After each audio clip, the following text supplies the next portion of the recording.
Hi hello ನಮಸ್ತೆ. ನಿರೂಪಕ ನಟ ನಿರಂಜನ್ ದೇಶಪಾಂಡೆ ಅವರು ಹಲವಾರು ವರ್ಷಗಳಿಂದ ಕನ್ನಡ ಕಿರುತೆರೆಯಲ್ಲಿ ಸಕ್ರಿಯವಾಗಿದ್ದಾರೆ.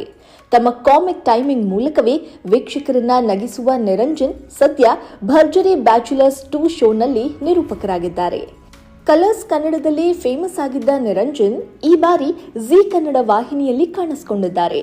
ಸದ್ಯ ಅವರು ತಮ್ಮ ಜೀವನದ ಕಹಿ ನೋವುಗಳನ್ನು ಹಂಚಿಕೊಂಡು ಕಣ್ಣೀರಿಟ್ಟಿದ್ದಾರೆ. ಭರ್ಜರಿ ಬ್ಯಾಚುಲರ್ಸ್ 2 ಶೋನಲ್ಲಿ ಫ್ಯಾಮಿಲಿ ರೌಂಡ್ ನಡೀತಾ ಇದೆ. ಈ ಹಿಂದೆ ಏಂಜಲ್ಸ್ ಕುಟುಂಬದವರು ವೇದಿಕೆಗೆ ಬಂದಿದ್ರು. ಈ ಬಾರಿ ಬ್ಯಾಚುಲರ್ಸ್ ಪೋಷಕರು ಭರ್ಜರಿ ಬ್ಯಾಚುಲರ್ಸ್ 2 ಶೋಗೆ ಬಂದಿದ್ದಾರೆ. ಡ್ರೋನ್ ಪ್ರತಾಪ್, ಸುನೀಲ್ ಮುಂತಾದವರು ಈಗಾಗಲೇ ತಮ್ಮ ಪೋಷಕರು ಬಂದಾಗ ಕಣ್ಣೀರಿಟ್ಟಿದ್ದಾರೆ. ಡ್ರೋನ್ ಪ್ರತಾಪ್ ಅವರಂತೂ ಅಪ್ಪ ಅಮ್ಮನ ಕಾಲು ತೊಳೆದು ಪೂಜೆ ಮಾಡಿದ್ದಾರೆ.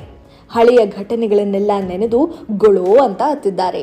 ಇದೇ ವೇಳೆ ಶೋನ ಜಡ್ಜ್ ರವಿಚಂದ್ರನ್ ಅವರು ನಿರಂಜನ್ ದೇಶಪಾಂಡೆ ಅವರಿಗೆ ಒಂದು ಪ್ರಶ್ನೆ ಕೇಳ್ತಾರೆ. ವೇದಿಕೆ ಮೇಲಿದ್ದ ನಿರಂಜನ್ ದೇಶಪಾಂಡೆಗೆ, ನನಗೆ ಕ್ಯೂರಿಯಾಸಿಟಿ ಇದೆ, ನಿನ್ನೊಳಗೆ ಇರುವ ನೋವನ್ನ ಆಚೆ ತೆಗಿ, ನಾನು ಕೂಡ ಕೇಳಬೇಕು ಇವತ್ತು ಅಂತ ರವಿಚಂದ್ರನ್ ಹೇಳ್ತಾರೆ.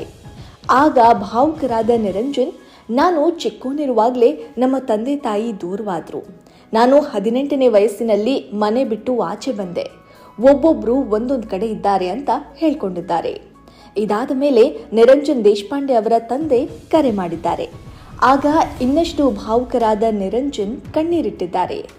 ಜೀವ ಮತ್ತು ಜೀವನ ಒಂದು ಸಲ ಮಾತ್ರ ಸಿಗುತ್ತೆ. ಬೇರೆಯವರ ನಗುವಿನಲ್ಲಿ ನಾನು ನನ್ನ ನಗುವನ್ನ ಕಾಣ್ತೀನಿ ಅಂತ ಅತ್ತಿದ್ದಾರೆ ನಿರಂಜನ್ ದೇಶಪಾಂಡೆ. ಆಗ ರಚಿತಾರಾಮ್ ಅವರು ವೇದಿಕೆಗೆ ಬಂದು ನಿರಂಜನ್ ಅವರನ್ನ ಸಮಾಧಾನ ಮಾಡಿದ್ದಾರೆ. ನಂತರ ಭರ್ಜರಿ ಬ್ಯಾಚುಲರ್ಸ್ ಶೋನ ಎಲ್ಲ ಸ್ಪರ್ಧಿಗಳು ವೇದಿಕೆಗೆ ಬಂದು ನಿರಂಜನ್ ದೇಶಪಾಂಡೆ ಅವರನ್ನ ಸಮಾಧಾನ ಮಾಡಿದ್ದಾರೆ.